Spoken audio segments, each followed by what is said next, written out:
Do you think I can attach this to you? Yeah, okay. I'll give that to you. It's too boring, it goes on for too long. So, no, it really does. Where do you want me to clip it? If you go under your jumper. People never come round to interview me, because if they even suggest it, I say no thank you.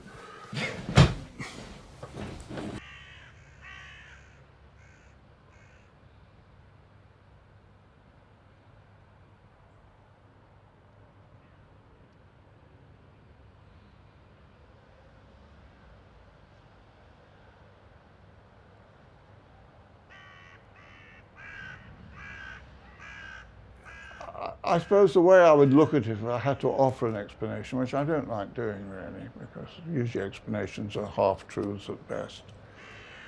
But it can be a very uncomfortable, bumpy process.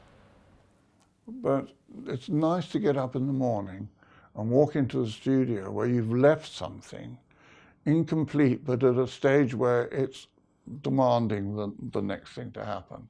You become engaged with it. And being engaged in that process is sometimes extremely uncomfortable, sometimes profoundly depressing, and sometimes very rewarding. So when you are totally engaged with work, it doesn't feel like work. It doesn't feel particularly like time passing, so you could spend 5, 6, or 7 hours doing it, and you'd hardly notice because you're just utterly engaged in unfolding adventure, which it becomes for you at that time. I mean, a very dull adventure, which is painting colour on a bit of laminated card, doesn't sound like much of an adventure, but it becomes an adventure because you're trying to see how this thing is going. You're fascinated at that point to see how the thing is going to work out. So really, it's a level of immersion, I suppose, which is what it's all about. You could do anything. Maybe you could just clean the floor. I should do that a bit more, looking at it now, but I'll take it from that wall and just see what it is. Well, it's more than 10 feet.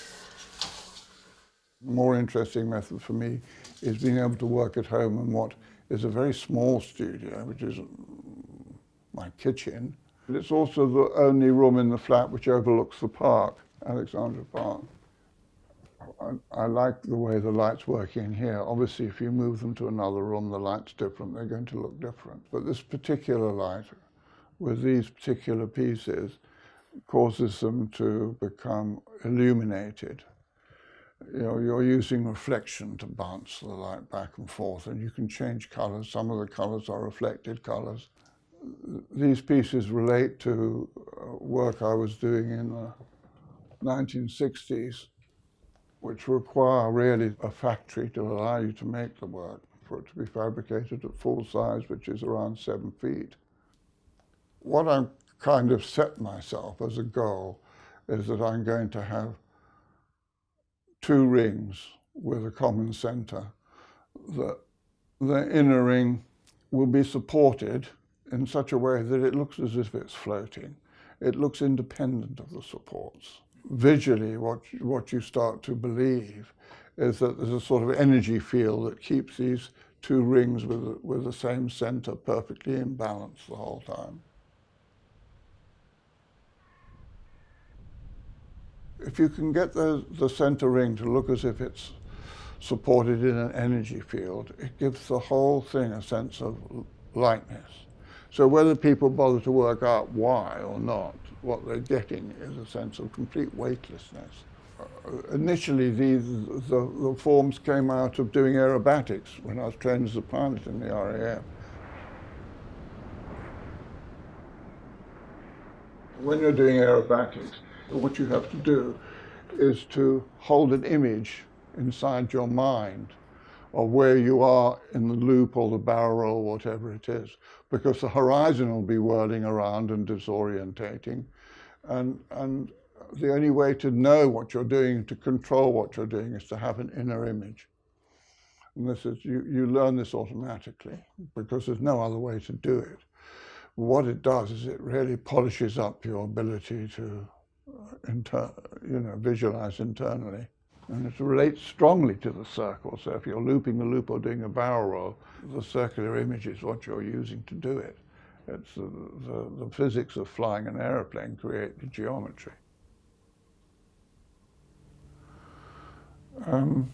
I don't really think about any of this when I start work. It's just really, you work from what's annoying you. So one's often driven by a sense of discontent as an artist. It sort of plagues you. You become an obsessional perfectionist if you're not careful. It can drive you nuts. But the trick is that you've got to know when to let it go as well. There it is. It's what you do in the studio. It's when things are changing moment to moment, when you don't really know what to expect, you don't really know what you're doing, you don't know what you're going to discover, but you have a kind of leap of faith and go ahead anyway. And sometimes you fall flat in your face and sometimes you're rewarded. And you can become, if there's an addiction, that's what you become addicted to. I think that's the end.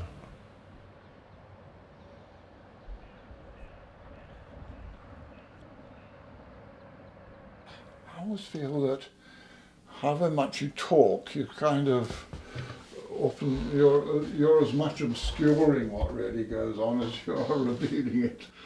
But probably the best way to understand it would be to do something like that, you know, for yourself, and then the sort of penny would drop. In other words, what I'm trying to say is describing the experience of a non-verbal activity in words so that other people can understand the activity is a fallacy.